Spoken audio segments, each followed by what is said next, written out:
Iniciemos con una pregunta sencilla.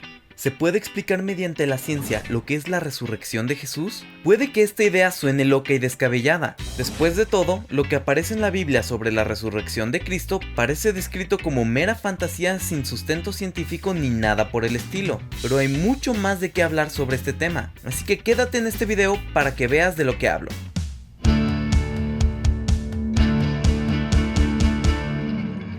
Muy bien, iniciemos con lo básico. Ya hemos hablado en este canal sobre la fe y la ciencia, esa enorme barrera que parece que chocan una con la otra y vaya, después de todo, antes la iglesia condenaba prácticamente a cualquier persona que se dedicara a probar cualquier contradicción literal de lo que podría venir en la Biblia. Pero no podemos seguir con esa idea, la iglesia ha cambiado mucho a través de los siglos, y aunque está muy lejos de ser perfecta, esa idea de que la fe y la ciencia chocan es algo muy obsoleto. Una vez dicho esto, quiero aclarar que esta explicación no me la he sacado yo de la manga. Después de todo, a pesar de ser un aficionado de la ciencia y estar leyendo e investigando un poco sobre el tema todo el tiempo, la verdad es que yo no soy científico. La suma de las raíces cuadradas de dos lados de un triángulo isósceles es igual a la raíz cuadrada del lado restante. Eso es el equilátero, idiota. Soy animador y cineasta, pero es gracias a esto que les puedo presentar en este canal esta explicación que viene de alguien que tiene mucho que decir al respecto. Toda esta explicación viene de parte de Manuel Carreira, un sacerdote teólogo y astrofísico español, quien incluso ha colaborado con varios proyectos en la NASA. Creo que es suficiente currículum para hacer caso a lo que este señor tiene que decir, así que vamos con la resurrección vista desde la física. Y si quieres la conferencia completa de Manuel Carreira, te la dejaré en la descripción del video. Quiero advertirte que en este video probablemente tengas que replantearte de algunos conceptos de la realidad que tengas arraigado desde niño. Y no, esto no es por la parte religiosa, sino por la parte científica. Y por cierto, recuerda suscribirte a este canal y darle click en la campanita para que no te pierdas ninguno de mis videos. A través de los últimos años ha existido una moda muy extraña acerca de negar o distorsionar lo que se cree de la resurrección. Hay incluso lugares donde se dice que la resurrección es volver a la vida de cuerpo y alma, cosa que no se puede, ya que aunque el cuerpo haya muerto, ¿cómo va a volver a la vida el alma si ésta nunca murió? Incluso en muchos lados se cree que la resurrección no incluye el cuerpo, lo cual también va en contra de lo que creemos. Este es un pequeño ejemplo de cómo se ha negado la resurrección tanto de Jesús como a la que nosotros estamos llamados.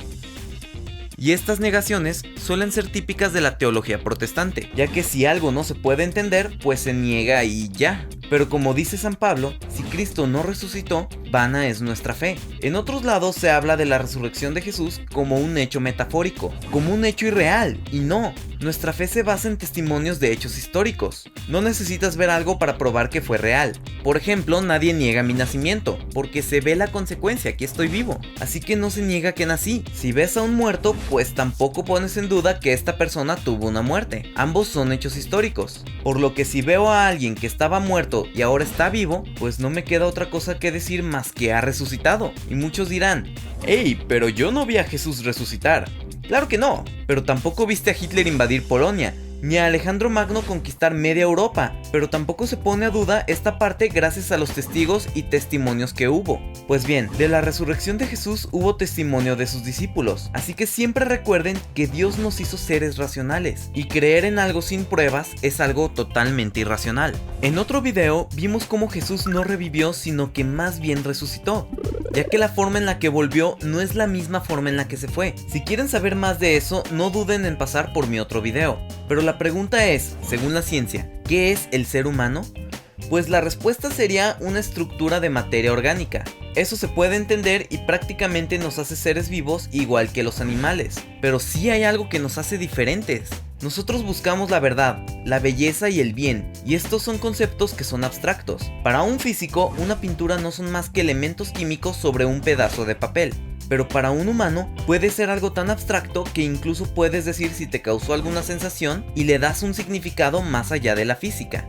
Y este pensamiento es de lo único que podemos estar seguros. Es decir, puedo dudar de todo, pero no puedo dudar de que estoy dudando. Es así como la materia se hace consciente de sí misma. Por esa razón se puede entender que existe lo material y lo inmaterial. El pensamiento no es material, ni la voluntad tampoco. Hay que entender que el cuerpo, lo material, influye sobre el espíritu, lo inmaterial, y viceversa. Si te duele la cabeza, no puedes pensar bien, pero si tus pensamientos te perturban y te estresas de todo, esto te puede causar alguna enfermedad. Así que no se pueden separar. En cierta forma, el cuerpo es necesario para que exista el ser humano. Pero hay una muy buena pregunta aquí. ¿Qué es el cuerpo? Pues así como definimos al humano, el cuerpo es una estructura de materia. ¿Y qué es la materia? Pues bien, la física suele definir a las cosas por cómo actúan. No sabemos qué es algo directamente, pero podemos saber lo que hace y así es como se definen. Pues bien, en este caso, la materia es algo que tiene actividad por medio de 4 fuerzas o interacciones: la gravitatoria, la electromagnética, la nuclear fuerte y la nuclear débil. Todo lo que ocurre en el universo es por una de esas 4 interacciones. Así que la fuerza gravitatoria es la que hace que las masas se atraigan, lo que ocasiona desde el movimiento de los planetas hasta que se te caiga el café en las mañanas. La fuerza electromagnética solo afecta a la materia que tiene carga eléctrica, causando atracciones o repulsiones. Ya saben, polos opuestos se atraen y polos opuestos se repelen. Esto es importante porque la química se basa en esta fuerza, al igual que la biología. Somos el resultado de atracciones de átomos basados en cargas eléctricas unidas en moléculas que forman elementos cada vez más complejos. Pero, al ser las cosas así, no somos seres completamente sólidos. Yo siempre pensé que todos los átomos estaban pegados como si tuviera una bolsa de canicas, pero no. La distancia entre cada átomo puede ser tanta en proporción como la que hay entre los planetas. Lo demás es vacío que actúa dependiendo de las cargas electromagnéticas. O sea, cuando tú agarras algo, no lo estás tocando literal, sino que simplemente están interactuando mediante electromagnetismo. Podría decirse que hay un vacío entre ambos objetos. Todo esto es importante porque significa que se puede comprimir. De hecho, si comprimieras a todos los átomos de la humanidad, podrían caber perfectamente en el tamaño de un dado. ¡Pesadísimo, claro! Pero pequeño. Es más, una estrella puede comprimirse prácticamente hasta el infinito, creando una distorsión gravitatoria o del espacio-tiempo que ni la luz puede escapar de ella. A estas compresiones se les llama agujeros negros. Aparte, no es obligatorio que un objeto de materia no pueda estar en 2 lugares a la vez. Se ha hecho por años un experimento donde si pasas muchos átomos por una rendija, la lógica dice que habrá una línea que es donde cayeron dichos átomos que sí pasaron, ¿cierto? Entonces, si pones 2 rendijas, la lógica dice que debe haber 2 líneas que son por donde pasaron los átomos. Sin embargo, esto no pasa, sino que forman una serie de líneas dando a entender que más que actuar como un átomo, lo que lanzamos se comportó como una onda, y da a entender que el átomo estuvo en las 2 rendijas al mismo tiempo. No que se dividió en 2, ni que haya 2 átomos. No, el mismo átomo estuvo en las 2 rendijas al mismo tiempo. Esto es un rollo mucho más complicado que si quieres saber más puedes buscar experimento de la doble rendija y te vendrán explicaciones más completas. Incluso en el canal de Quantum Fracture hay varios videos que hablan de esto y están geniales. Pero bueno, volvamos a lo que nos interesa. Otra cosa que es importante desmentir es que para que la materia esté en un lugar, antes tuvo que haber estado por otro lugar. Es decir, para poder entrar a un cuarto, primero tienes que pasar por la puerta. Pero la realidad es que no es así. Los átomos pueden estar en el punto C, sin tener que haber pasado por el punto B. A esto se le conoce como el efecto túnel. Así que en resumen, la materia puede variar de forma y tamaño. Puede estar en 2 lugares a la vez y puede transportarse del punto A al punto C sin tener que pasar por el punto B. Y nada de esto es fantasía. Todo esto es ciencia y forma parte de la mecánica cuántica. Les dije que tendrían que replantearse la realidad.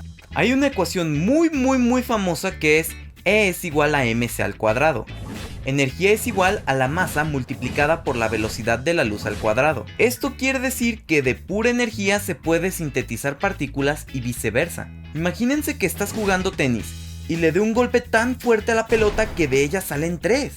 Sonará muy fantasioso, pero esto ocurre con los átomos. Así que podría decirse que la materia y la energía son intercambiables, por lo que también puede decirse que no hay diferencia entre materia y energía, por lo que todo es materia. Que, volviendo a preguntar, ¿qué es la materia? Pues ante todo esto, la respuesta más humilde que podríamos dar es que no se sabe, pero es lo que actúa por las 4 fuerzas dichas. Es más, hasta la luz es afectada por la gravedad, por lo que estrictamente podríamos definirlo como materia. Así que solo puedo definir a la materia como su capacidad de actividad.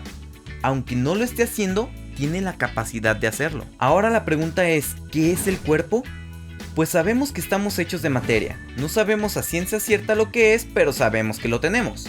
Sin embargo, no tenemos el mismo cuerpo que al momento de nacer. ¿Cómo es esto? Pues simplemente a lo largo de nuestros días, nuestras células van mutando y van cambiando por células nuevas. Es así que cada cierto tiempo los átomos de los que estabas hecho no son los mismos de los que estás hecho en este momento. Sin embargo, creo que nada te impide decir que sigues siendo tú y sigues diciendo que ese es tu cuerpo. Ahora, ¿qué pasa con las personas que tienen trasplantes de órganos? ¿No cuentan como parte de su cuerpo? ¿O siguen siendo parte del cuerpo del donante? Pues sí, técnicamente ese órgano ahora es parte de tu cuerpo. Entonces al momento de resucitar, ¿lo haremos con el mismo cuerpo que tenía al momento de mi muerte? Pues no. No puedes considerar al cuerpo como un conjunto de átomos específicos. Eso es incorrecto. Los átomos no son individuales ni únicos. Un electrón no puede distinguirse con otro electrón, por lo que no tiene sentido querer exactamente esos mismos átomos en mi cuerpo resucitado. Por lo que un cuerpo puede definirse como un conjunto material que está adaptado al espíritu y bajo el control del espíritu. Ya que tenemos todo esto claro, ahora sí, ¿qué dicen los evangelios de la resurrección de Cristo? La Biblia dice que Jesús entró donde estaban los discípulos y donde tenían las puertas cerradas. Es decir, se pudo pasar de un lugar a otro sin tener que abrir la puerta, sin pasar por en medio. Entonces esto nos da a entender que en la resurrección uno ya no está regido por el tiempo ni por el espacio. Se hace presente exactamente donde quiere y cuando quiere. Por eso incluso después de estar con los apóstoles, Jesús se apareció ante los discípulos de Emaús. Pero es importante agregar que para acabar de creer, Él todavía les pidió de comer y comió con ellos. Además fue cuando Tomás le pidió pruebas por lo que lo tocó y metió sus dedos en las heridas. Esto quiere decir que Jesús tenía un cuerpo al momento de estar ahí con sus apóstoles. Pero como comenté, Jesús después desaparece y aparece ante sus discípulos de Emaús y ellos no lo reconocieron. Así que en la resurrección puede uno aparecerse donde, cuándo y como quiere en la forma que lo desee. Todo esto concuerda perfectamente con la idea de que en la física la materia realmente no tiene que estar sujeto ni al tiempo ni al espacio ni a un lugar físico. Antes el espíritu estaba limitado por la unión a la materia, que es justo como estamos ahora. Dependemos de nuestra materia para movernos y todo. Pero después de la resurrección es al revés. La materia se transforma y se mueve a la voluntad del espíritu. Así es como decía San Pablo. Se siembra un cuerpo material y resucita un cuerpo espiritual. Los átomos del cuerpo no importan, porque lo que resucita es una estructura hecha a medida de mi espíritu a partir del vacío físico, o sea, ya sea en materia o energía. Todo esto puede sonar algo complejo o incluso forzado. Sin embargo, el objetivo de todo esto no es demostrar cómo es la resurrección o cómo funciona, ya que como está fuera de nuestros conocimientos y de nuestra comprensión, no es algo que podamos describir. Sin embargo, lo que sí es importante es entender que no existe para nada el absurdo físico al decir que un cuerpo resucitado está fuera del tiempo y del espacio. No es una explicación certera de cómo sucede la resurrección, pero sí nos dice que la fe no es incompatible con las propiedades de la materia que me da la física. Y eso es lo importante y con lo que quiero que te quedes. Que algo parezca fantasioso o descrito por la Biblia de cierta manera, no significa que sea totalmente incompatible con lo que la ciencia me pueda decir. Como lo he dicho muchas veces, la ciencia y la religión es la misma verdad contada de distinta manera. Y por cierto, si quieres conocer si realmente es obligatorio o no el comer carne en viernes de Cuaresma, te dejaré esa explicación aquí en las pantallas finales, junto con otros videos que seguro te pueden gustar. Recuerda suscribirte y darle click en la campanita para que te enteres de todo lo que subo. Yo soy Paco Ornelas y que Dios te bendiga.